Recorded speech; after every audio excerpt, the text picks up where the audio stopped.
Halloween night had always been my favorite time of the year. The excitement of dressing up, the thrill of knocking on strangers' doors for candy, and the eerie atmosphere that hung in the air all combined to create an unforgettable experience. But this Halloween was about to become a night I'd never forget for entirely different reasons.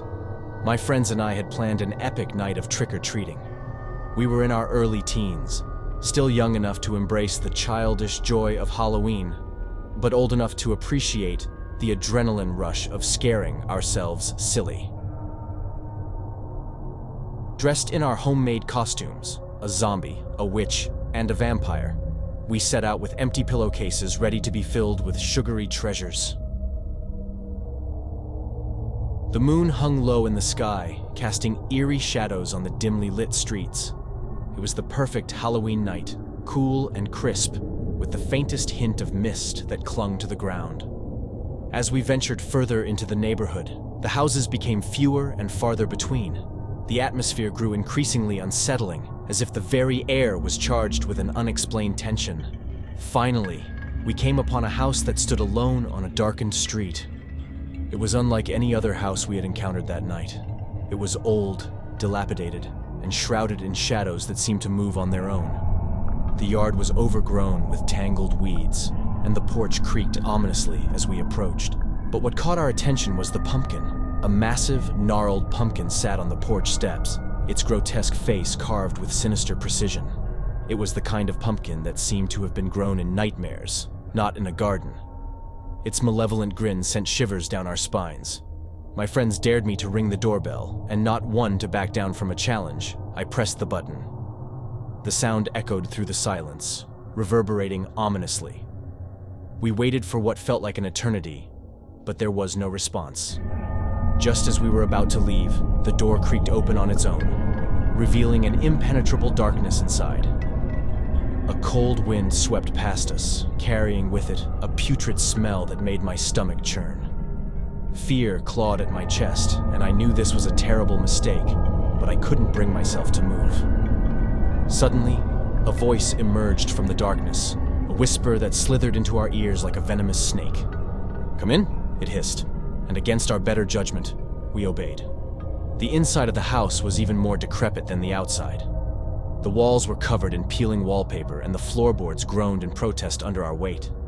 We ventured further into the dimly lit hallway, our footsteps echoing eerily. We entered a room that seemed to defy all logic. The walls were adorned with countless mirrors, their reflections distorting and contorting our images into grotesque forms. I could barely recognize myself in the fractured glass. Panic welled up inside me as I realized that the mirrors didn't show our true reflections, but instead revealed a dark, twisted version of ourselves. That's when we heard the laughter, a chorus of deranged, maniacal laughter that seemed to come from all directions. It echoed in our ears, growing louder and more sinister with each passing moment. We tried to flee, but the room seemed to have no exit. The mirrors taunted us with our own distorted reflections, trapping us in a never-ending nightmare. As the laughter reached its crescendo, the room itself began to warp and contort. The walls closed in around us, and the mirrors shattered with a deafening crash, showering us with shards of glass. I felt a searing pain in my chest as the room collapsed around us, and then everything went black. I woke up in my own bed, drenched in sweat, and realized with relief that it had all been a nightmare, an impossibly vivid and terrifying nightmare. Halloween night had gone horribly wrong in my dreams, but I was safe in the comfort of my own room. Still, as I lay there trying to calm my racing heart, I couldn't shake the feeling that something was off. Outside, the faintest hint of mist clung to the window pane, and in the distance, I could have sworn I heard the faint echo of deranged laughter.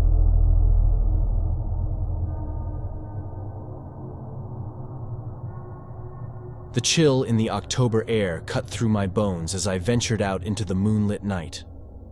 Halloween night, my favorite night of the year. This year, I had planned something special, a visit to the abandoned, decrepit mansion on the outskirts of town.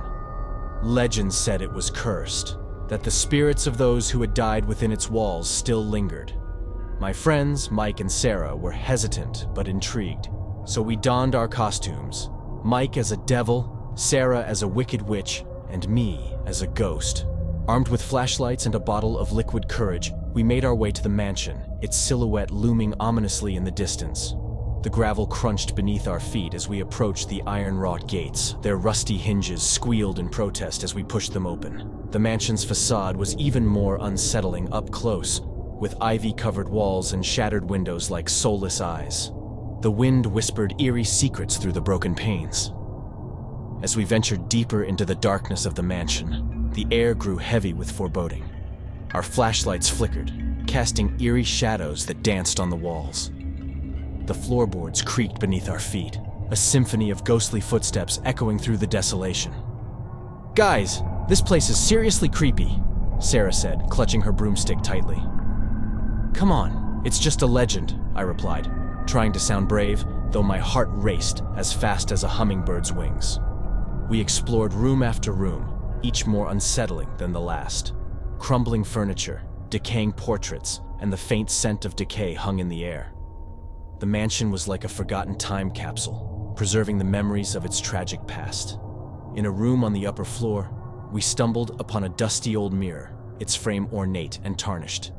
I approached it, my reflection wavering in its ancient glass. My breath caught in my throat as I saw something behind me, a shadowy figure lurking in the darkness. "Did you guys see that?" I whispered, my voice trembling. Mike and Sarah stared at the mirror, their faces drained of color. "We need to leave," Mike said, his voice shaking. But before we could make our escape, the temperature dropped suddenly and an icy wind blew through the room. The door slammed shut with a deafening crash.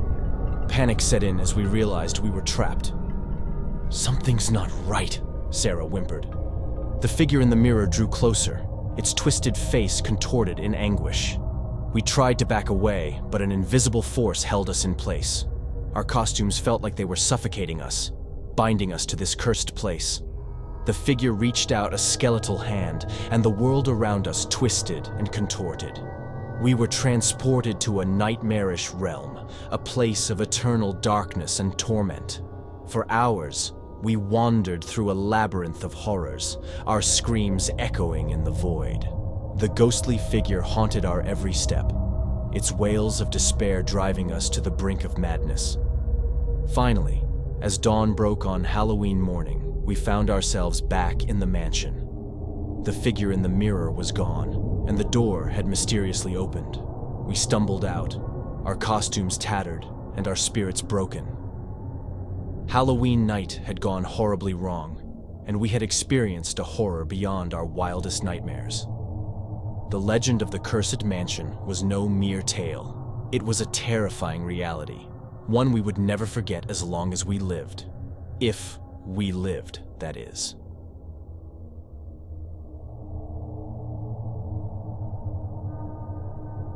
Halloween had always been my favorite holiday.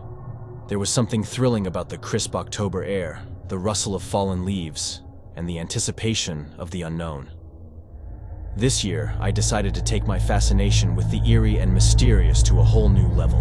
My friends, Jess and Mark, were equally excited. Dressed as a vampire, a werewolf, and a witch, we set out to explore the infamous Waverly House, a dilapidated mansion at the edge of town. Its legend was known far and wide. It was said to be haunted by restless spirits and guarded by a vengeful witch.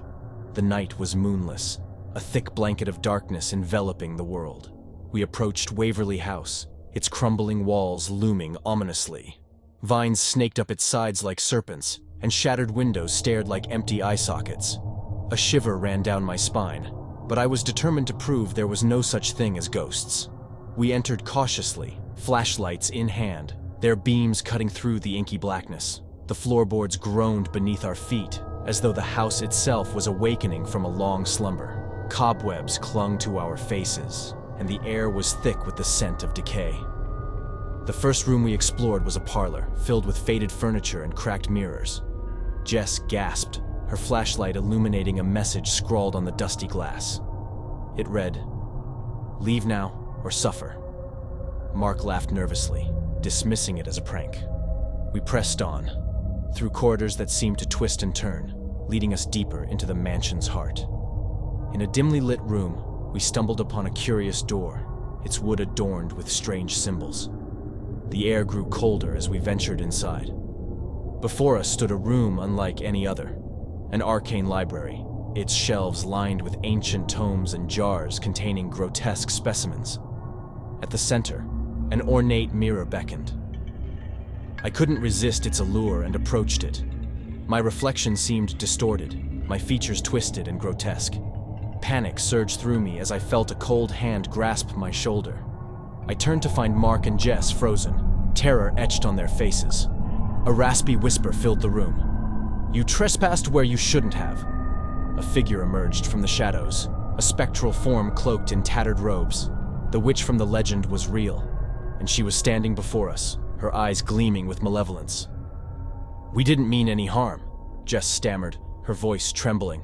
The witch's laughter was a haunting melody. Ignorance is no excuse. With a wave of her hand, the room transformed.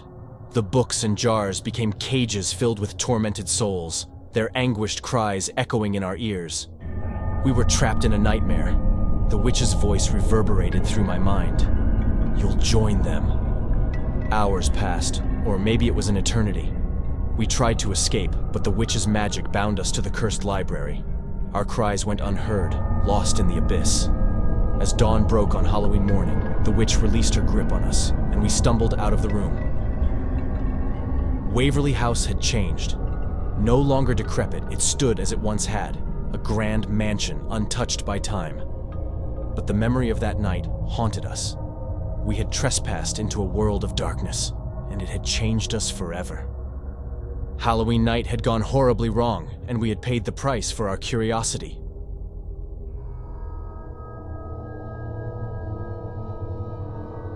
If you enjoyed the video, please make sure to smash that like button and subscribe for more scary horror stories. See you on the flip side.